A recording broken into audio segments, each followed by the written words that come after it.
Kain po tayo. Ulam ay tuyo. Yummy. Crispy. Tomato. Chili.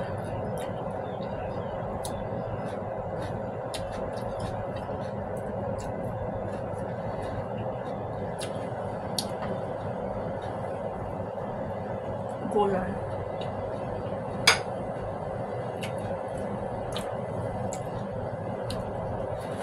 Kain po tayo. Masarap ng sili niya.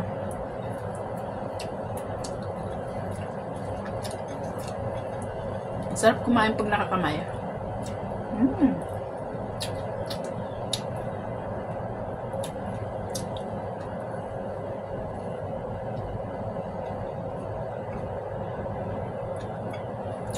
Masarap ng tuyo.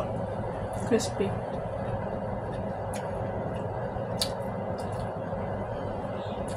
Sa tanghali lang ako kumakain ng kanin, sa gabi hindi na.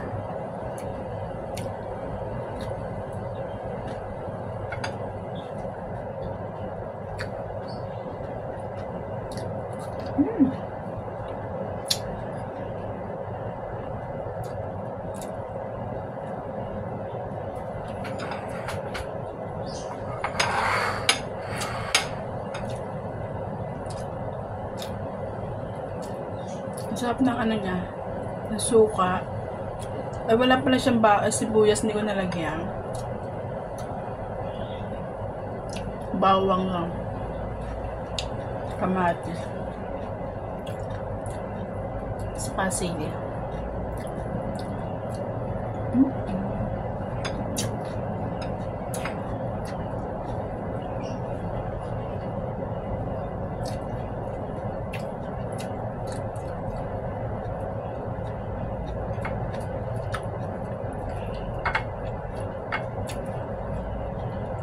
Ngayon lang ulit ako nakapag-ulam nito, naisip ko lang lutuin para kako ang sarap ng ano, tuyo.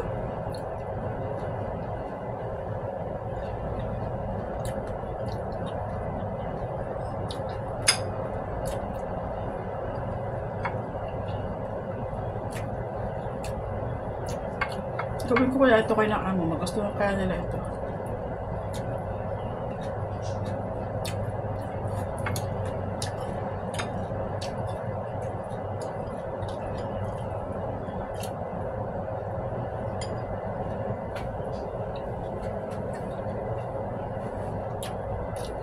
Ngayon lang ako kumain nakakamay. Wala ko na sinaamo.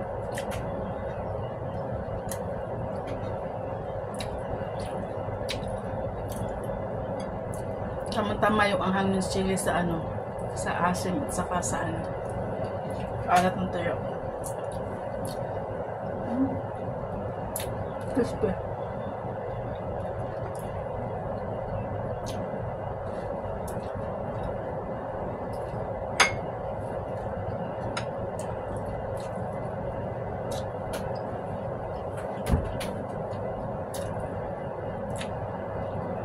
Kauwi ko lang kasi galing palengke. Namalengke ako. Pagkatala ko ng pagkain ng mga alaga ko.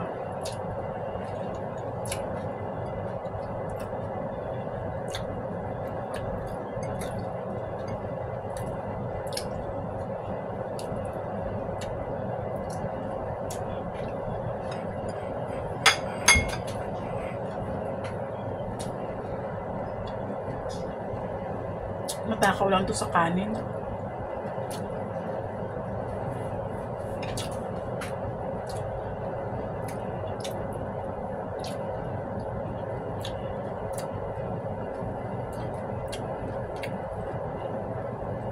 Try ko nga itong lutuin kay na amo.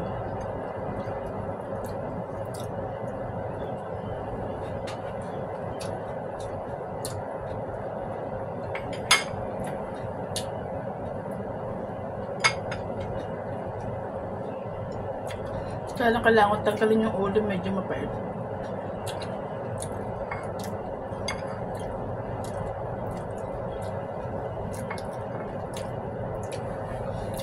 Kasi nung isang araw nagsalad ako ng talong, nag-ihaw ng talong, nag-barbecue kasi kami. leftover na inihaw na talong. Ang ginawa ko, salad. Yung tulad sa ating luto na may sibuyas, bawang, kamatis, toyo. Ganun na ginawa ko. Nagustuhan naman ni Amo. Siguro ito pag ginawa ko, magugustuhan din niya.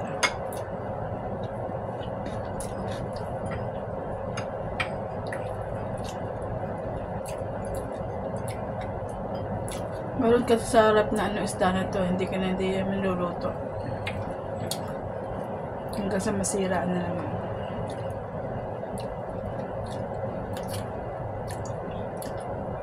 Medyo mapait yung may tiyan niya maitim.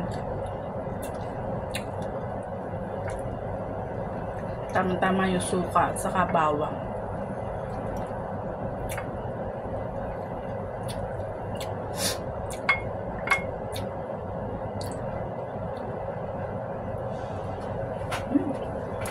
Sarap niya. Pero sakat ng tiyan.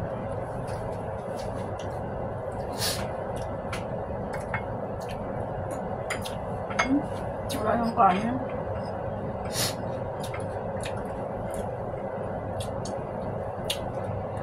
Yung asim anghang.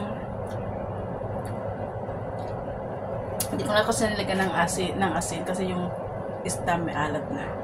Kaya yung anghang niya, tapos yung asim ng suka, tapos yung bawang, chili, kamatis, sakto-sakto sa lasa. Ay, sira ang diet nito.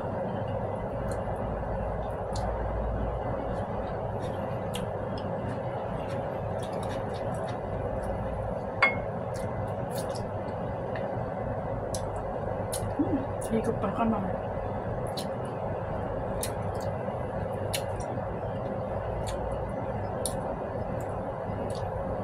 Try nga mamaya.